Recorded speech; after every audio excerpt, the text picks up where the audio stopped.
Hi hello ನಮಸ್ಕಾರ ಸ್ನೇಹಿತರೆ. ಇಲ್ಲಿ ಕಾವೇರಿ ಆಟಕ್ಕೆ ಕ್ಲೈಮ್ಯಾಕ್ಸ್ ಕೊಟ್ಟೇ ಬಿಟ್ಲ ಲಕ್ಷ್ಮಿ. ಕಾವೇರಿನ ಜೈಲು ಹಕ್ಕಿ ಮಾಡಿಬಿಟ್ಲ. ಏನಾಯಿತು, ಏನು ಕತೆ, ಇದು ಎಲ್ಲವನ್ನ ಕೂಡ ತಿಳ್ಕೊಬೇಕು ಅಂದರೆ ಈಗಲೇ ನಮ್ಮ ಈ ಚಾನಲ್ನ ಸಬ್ಸ್ಕ್ರೈಬ್ ಮಾಡಿ, ಹಾಗೆ ಈ ಒಂದು ವಿಡಿಯೋವನ್ನು ಪೂರ್ತಿಯಾಗಿ ನೋಡಿ. ಇಲ್ಲಿ ಕಾವೇರಿ ಎಷ್ಟೇ ಡ್ರಾಮಾ ಮಾಡಿದ್ರೂ ಕೂಡ ಕಾವೇರಿ ತಪ್ಪಿಸ್ಕೊಳ್ಳೋದು ತುಂಬಾ ಕಷ್ಟ ಆಗುತ್ತೆ. ಇಲ್ಲಿ ವೈಷ್ಣವ್ ತನ್ನ ಅಮ್ಮನ್ನ ನಂಬಕ್ಕೆ ಹೋಗ್ತಾ ಇದ್ರೆ ಇಲ್ಲಿ ಸುಪ್ರೀತಾ ಹೇಳ್ತಾರೆ, ನೋಡು ವೈಶ್, ಈ ರೀತಿ ಒಂದು ನಂಬಿಕೆ ವ್ಯಾಮೋಹದಿಂದನೇ ಹಳೆ ಕಾಲದಲ್ಲಿ ತುಂಬಾ ಘಟನೆಗಳು ನಡೆದೋಗಿದೆ. ತುಂಬ ಜನ ಹಾಳಾಗಿರೋದೆ ಇಂಥ ಒಂದು ಬ್ಲೈಂಡಾಗಿ ನಂಬೋದ್ರಿಂದ. ನೀನು ಕೂಡ ಅದನ್ನೇ ಕೆಲಸ ಮಾಡ್ತಿದ್ಯಾ ವೈಶ್.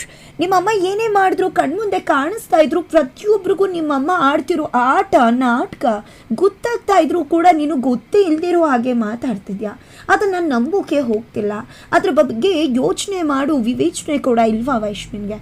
ಚಿಕ್ಕದ್ರಿಂದನೂ ಕೂಡ ನಿಮ್ಮಮ್ಮನೇ ಎಲ್ಲ ಅಂತ ಅಂದ್ಕೊಂಡು ಬಂದು ಇವತ್ತು ನೀನು ನಿಮ್ಮಮ್ಮನ್ನ ಆ ರೀತಿ ನೋಡ್ತಾ ಇದೆಯಾ. ಆದರೆ ಸ್ವಲ್ಪ ಹೊರಗಡೆ ಬಂದು ನೋಡು ವೈಷ್ಣು, ಪರಿಸ್ಥಿತಿ ಹೇಗಿದೆ, ಏನಾಗಿದೆ ಅನ್ನೋದನ್ನು ಆ ಒಂದು ಯೋಚನೆ ಬಿಟ್ಟು ನಿಮ್ಮಮ್ಮ ತಪ್ಪು ಮಾಡಿರ್ಬೋದಾ ಅನ್ನೋ ರೀತಿ ಎಲ್ಲವನ್ನ ಕೂಡ ಲಾಜಿಕ್ ಆಗಿ ಯೋಚನೆ ಮಾಡಿದ್ರೆ ಖಂಡಿತ ನಿನಗೆ ಸತ್ಯ ಅರಿವಾಗತ್ತೆ ಅಂತ ಸುಪ್ರೀತಾ ಹೇಳ್ತಾರೆ. ಏನು ನನ್ನ ಮಗನ ಮ್ಯಾನಿಪುಲೇಟ್ ಮಾಡ್ತಾ ಇದೆಯಾ ಅಂತ ಕಾವೇರಿ ಅವ್ರು ಕೇಳೋದಕ್ಕೆ ನಾನೇನು ಮ್ಯಾನಿಪುಲೇಟ್ ಮಾಡ್ತಾ ಇಲ್ಲ, ಇರೋ ವಿಷಯನ ಅರ್ಥ ಮಾಡಿಸ್ತಾ ಇದ್ದೀನಿ ಅಂತ ಸುಪ್ರೀತಾ ಹೇಳ್ತಾರೆ. ನೋಡು ವೈಷ್ಣು, ಒಂದು ಆನೆ ಈಗಲೂ ಕೂಡ ಸಲಾಕಿಂದ ಕಟ್ಟಿರ್ತಾರೆ, ಅದೇ ರೀತಿ ಚಿಕ್ಕದ್ರಲ್ಲೂ ಕೂಡ ಆನೆನ ಕಟ್ತಾ ಇದ್ರು. ಈಗ ಆನೆಗೆ ಅದನ್ನು ಬಿಡಿಸ್ಕೊಂಡು ಬರೋದಕ್ಕೆ ಕಷ್ಟ ಆಗೋದಿಲ್ಲ. ಖಂಡಿತವಾಗ್ಲೂ ಅದಕ್ಕೆ ತುಂಬಾ ಸುಲಭ, ಅದು ಯಾವುದೇ ರೀತಿ ಕಷ್ಟ ಇಲ್ಲ ಆನೆಗೆ. ಆದರೆ ಅದು ಏನು ಅಂದ್ಕೊಂಡಿದೆ ಗೊತ್ತಾ, ಚಿಕ್ಕದ್ರಿಂದ ತನ್ನನ್ನು ಕಟ್ತಾ ಬಂದಿರೋದ್ರಿಂದ ಅದು ನನ್ನಿಂದ ಸಾಧ್ಯ ಇಲ್ವೇನು ಅಂತ ಭ್ರಮಿಸ್ಕೊಬಿಟ್ಟಿದೆ. ಹಾಗೆ ನೀನು ಕೂಡ ಒಂದು ಭ್ರಮೆಗೆ ಸಿಕ್ಕಾಕೊಂಡ್ಬಿಟ್ಟಿದ್ಯಾ. ಮೊದಲು ಅದರಿಂದ ಆಚೆ ಬಂದು ನೋಡು. ಲಕ್ಷ್ಮಿ ನಮಗೆ ಏನು ಹೇಳ್ತಿದ್ಲು ಹೇಳು? ಅವ್ಳಿಗೇನು ಗೊತ್ತಿತ್ತು ಈ ಕ್ಯಾಮ್ರಾ ವಿಶ್ವ? ಇಲ್ಲಿ ಮಹಾದೇವಯ್ಯ ಹೇಳ್ತಿರೋದು, ಕೀರ್ತಿ ಹೇಳ್ತಿರೋದು ಎಲ್ಲ ಕೂಡ ಲಕ್ಷ್ಮಿ ಅವತ್ತು ನಮ್ಮ ಹತ್ರ ಹೇಳೋಕ್ಕೆ ಟ್ರೈ ಮಾಡಿದ್ಲಲ್ವ, ಅದೇ ವಿಷಯ ಇವ್ರು ಹೇಳ್ದಾಗೆ ಅಲ್ವಾ. ಅವತ್ತು ಲಕ್ಷ್ಮಿ ಕೂಡ ನಮ್ಮ ಹತ್ರ ಬಂದು ಆ ಒಂದು ಕ್ಯಾಮ್ರಾದಲ್ಲಿ ಕಾವೇರಿ ಅತ್ತೆ ಮತ್ತು ಕೀರ್ತಿ ಇದ್ರು, ಕೀರ್ತಿ ಬೆಟ್ಟದ ಮೇಲಿಂದ ಓಡೋಗಿಲ್ಲ, ಕೀರ್ತಿಗೆ ಇವನೇ ಏನೋ ಮಾಡಿದ್ದಾರೆ, ನಾನು ನೋಡಿದೆ ನಿಜವಾಗ್ಲೂ ಅಂತ ಅವಳು ಹೇಳೋಕ್ಕೆ ಪ್ರಯತ್ನ ಪಟ್ಲಲ್ವ. ಇದೆಲ್ಲ ಸುಳ್ಳು ಅಂತ ಆಗಿದ್ರೆ ಅವತ್ತು ಯಾಕೆ ಲಕ್ಷ್ಮಿ ಹೇಳ್ತಾ ಇದ್ಲು? ಹಾಗಿದ್ದಿದ್ರೆ ಈ ಒಂದು ಕ್ಯಾಮ್ರಾದಲ್ಲಿ ಇದ್ದುದು ನಿಜ, ಯಾರು ಅದನ್ನು ಡಿಲೀಟ್ ಮಾಡಿದ್ದಾರೆ ಅಂತ ಸುಪ್ರೀತಾ ಹೇಳ್ತಿದ್ದಾಗೆ ಈ ಕಡೆ ಕಾವೇರಿಯವರಂತೂ ಹೆದರೋಗ್ತಿದ್ದಾರೆ.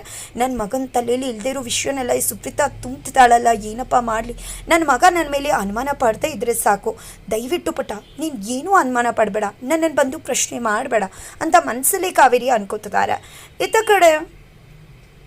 ಆ ಕಡೆ ವೈಷ್ಣವ್ಗೆ ಏನು ಮಾತಾಡಬೇಕು ಅಂತಲೇ ಗೊತ್ತಾಗ್ತಿಲ್ಲ. ಖಂಡಿತ ಅತ್ತೆ ನನಗೆ ಯಾವುದನ್ನು ನಂಬಬೇಕು ಯಾವುದನ್ನು ನಂಬಾರ್ದು ಅಂತಲೇ ತೋಚ್ತಿಲ್ಲ, ಏನು ಮಾಡಲಿ ಅಂತ ನನಗೆ ಗೊತ್ತಾಗ್ತಿಲ್ಲ ಅಂತಿದ್ರೆ ನೋಡು ವೈಷ್ಣವ್, ಲಕ್ಷ್ಮಿ ನಮಗೆ ಇದನ್ನೆಲ್ಲ ಅರ್ಥ ಮಾಡಿಸೋದಕ್ಕೆ ತುಂಬಾ ಪ್ರಯತ್ನ ಪಟ್ಟಳು. ಅದಕ್ಕೋಸ್ಕರ ಅವಳು ತುಂಬಾ ಶ್ರಮ ಪಟ್ಟಿದ್ದಾಳೆ. ಎಷ್ಟು ಶ್ರಮ ಪಟ್ಟಿದ್ದಾಳೆ ಕೀರ್ತಿ ಸಾವಿಗೆ ನ್ಯಾಯ ಕೊಡಿಸ್ಬೇಕು ಅಂತ, ಅದು ನಿನಗೂ ಕೂಡ ಗೊತ್ತದೆ.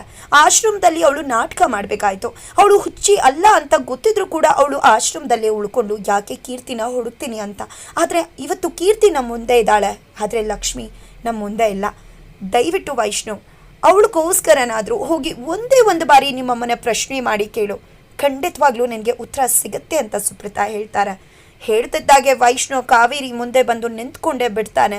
ನಿಂತಿದ್ದೆ ಅಮ್ಮ ಕೀರ್ತಿ ಇಷ್ಟೊತ್ತು ಹೇಳಿದ್ಲಲ್ವ, ಅದರಲ್ಲಿ ಯಾವುದಾದ್ರೂ ಒಂದು ವಿಷಯ ನಿಜ ಇದೆಯಾ, ದಯವಿಟ್ಟು ಒಪ್ಕೊಂಬಿಡು, ಮತ್ತೆ ಸುಳ್ಳು ಹೇಳಬೇಡ, ದಯವಿಟ್ಟು ಹೇಳು ಅಂತಿದ್ರೆ ಏನು ಮಾತಾಡ್ತಿದ್ಯಾ ಪುಟ್ಟ, ನನಗೇನೇ ಮಾಡಿದ್ರು ನೀನು ಒಳ್ಳೇದಕ್ಕೆ ಅಲ್ವಾ ಮಗನೆ ಅಂತ ಕಾವೇರಿಯವರು ಹೇಳ್ತಾರೆ. ತಕ್ಷಣ ಕುಸ್ತು ಹೋಗಿ ಕೆಳಗಡೆ ಕೂತು ವೈಷ್ಣವ್ ಮಂಡಿ ಊರಿಗೆ ಕೇಳ್ತಿದ್ದೇನಮ್ಮ, ಸತ್ಯ ಇದ್ರೆ ಒಪ್ಕೊಂಬಿಡು ಅಂತ ಕಣ್ಣೀರು ಹಾಕಿ ಕೇಳ್ತಿದ್ರೆ ಈ ಕಡೆ ಕಾವೇರಿಯವರು ಕಣ್ಣೀರು ಹಾಕ್ಕೊಂಡು ಮೆಗಾ ಡ್ರಾಮಾನೇ ಮಾಡ್ತಾ ಇದ್ದಾರೆ.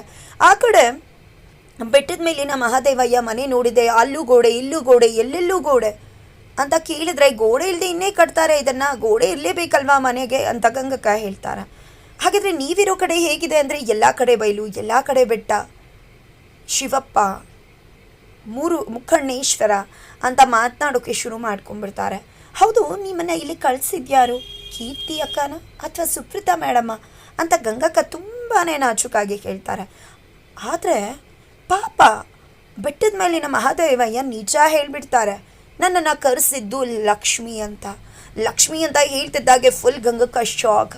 ಇನ್ನು ಲಕ್ಷ್ಮಕ್ಕ ನಿಮ್ಮನ್ನು ಕರೆಸಿದ್ರ ಅಂದ ತಕ್ಷಣ ಒಂದು ಮುಕ್ತ ಜೀವ ಬೆಟ್ಟದ ಮೇಲಿನ ಮಹಾದೇವಯ್ಯಗೂ ಕೂಡ ಎಷ್ಟು ಪ್ರಜ್ಞೆ ಇದೆ ಅಂತ ಹೇಳೋಕೆ ಇದಕ್ಕಿಂತ ಬೇರೆ ಸಾಕ್ಷಿನೇ ಬೇಡ. ಲಕ್ಷ್ಮಿ ಅಂತ ಓಪನ್ ಸ್ಟೇಟ್ಮೆಂಟ್ ಕೊಟ್ಟ ಬೆಟ್ಟದ ಮೇಲಿನ ಮಹಾದೇವಯ್ಯ ಅವರು ಸುಪ್ರೀತಾ, ಇವರು ಕೀರ್ತಿ, ನೀವು ಯಾರು ಅಂತ ಪ್ರಶ್ನೆ ಮಾಡ್ತಾರೆ. ನಾನು ಗಂಗಕ್ಕ ಅಂತ ಗಂಗಕ್ಕ ಹೇಳ್ತಾರೆ. ಹಾಗಿದ್ರೆ ನೀನೇ ನನ್ನ ಕರೆಸಿದ್ದು, ಗಂಗಕ್ಕ ನನ್ನ ಕರೆಸಿದ್ದು ಅಂತ ತುಂಬ ಕಿಲಾಡಿಯಾಗಿ ತಾವು ಹೇಳಿದ್ದನ್ನು ಹಾಗೆ ಉಲ್ಟಾ ಮಾಡಿಬಿಡ್ತಾರೆ ಬೆಟ್ಟದ ಮೇಲಿನ ಮಹಾದೇವಯ್ಯ.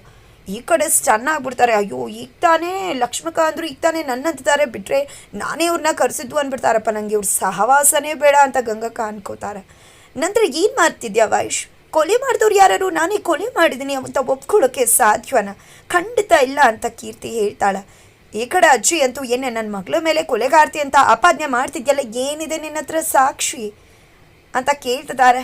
ಈ ಕಡೆ ಕೀರ್ತಿ, ಆಂಟಿ ನಿಮ್ಮ ನಾಟಕ ಬಂದಾಯಿತು, ನಿಮಗೆ ಕ್ಲೈಮ್ಯಾಕ್ಸ್, ನಿಮ್ಮ ಆಟಕ್ಕೆ ಕ್ಲೈಮ್ಯಾಕ್ಸ್ ಕೊಡಲೇಬೇಕಲ್ವ ಅಂತ ಹೇಳಿದ್ರು ಮುಖಾಂತರ ಈ ಕಡೆ ಮಗೋದೊಂದು ಶಾಕ್ ಕೊಡೋಕೆ ಕೀರ್ತಿ ಸಿದ್ಧವಾಗ್ತಿದ್ದಾಳೆ. ಅದೇ ಟೈಮ್ಗೆ ಡೋರ್ ನಾಕ್ ಆಗುತ್ತೆ.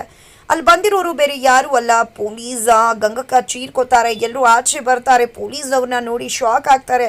ಈ ಕಡೆ ಕೀರ್ತಿ, ನಾನೇ ನನ್ನ ಮೇಲೆ ಮರ್ಡರ್ ಅಟೆಂಪ್ಟ್ ಆಗಿದೆ ಅಂತ ಕಾವೇರಿ ಆಂಟಿ ಮೇಲೆ ಕಂಪ್ಲೇಂಟ್ ಕೊಟ್ಟಿದ್ದು ಇವರೇ ಕಾವೇರಿ ಅವರು, ಎಳ್ಕೊಂಡು ಹೋಗಿ ಅಂತ ಕೀರ್ತಿ ಹೇಳ್ತಿದ್ರೆ, ದಯವಿಟ್ಟು ನಮ್ಮದು ರೆಸ್ಪೆಕ್ಟೆಡ್ ಫ್ಯಾಮಿಲಿ, ದಯವಿಟ್ಟು ಕರ್ಕೊಂಡು ಹೋಗಬೇಡಿ, ಏನೋ ಮಿಸ್ಅಂಡರ್ಸ್ಟ್ಯಾಂಡಿಂಗ್ ಆಗಿದೆ ಅಂದರೆ ಪೊಲೀಸ್ ಅವ್ರನ್ನ ಊಟ ಮಾಡೋಕೆ ಬಂದಿಲ್ಲ, ಅಕ್ಯೂಸ್ನ ಕರ್ಕೊಂಡು ಹೋಗೋಕೆ ಬಂದಿದ್ದೀವಿ ಅಂತ ಕಾವೇರಿ ಅವ್ರನ್ನ ಅರೆಸ್ಟ್ ಮಾಡ್ತಾ ಇದ್ರೆ, ಆದ್ರಿಂದನೇ ಲಕ್ಷ್ಮಿ ಎಂಟ್ರಿ ಕೊಡೋದ್ರ ಮುಖಾಂತರ ಕಾವೇರಿ ಆಟಕ್ಕೆ ಒಂದು ಗುಡ್ ಕ್ಲೈಮ್ಯಾಕ್ಸ್ ಕೊಡೋದ್ರ ಮುಖಾಂತರ ಇಲ್ಲಿ ಕಾವೇರಿನ ಜೈಲು ಹಾಕಿ ಮಾಡ್ತಿದ್ದಾಳೆ. ಹಾಗಿದ್ರೆ ಜೈಲು ಹಾಕಿಯಾದ ಕಾವೇರಿ ತನ್ನ ಮನೆಯಿಂದನೇ ತಾನೇ ಗೇಟ್ ಪಾಸ್ ತಗೊಂಡಿದ್ದಾಗಿದೆ. ಹಾಗಿದ್ರೆ ಮುಂದೇನಾಗುತ್ತೆ ಮುಂದಿನ ವಿಡಿಯೋದಲ್ಲಿನೂ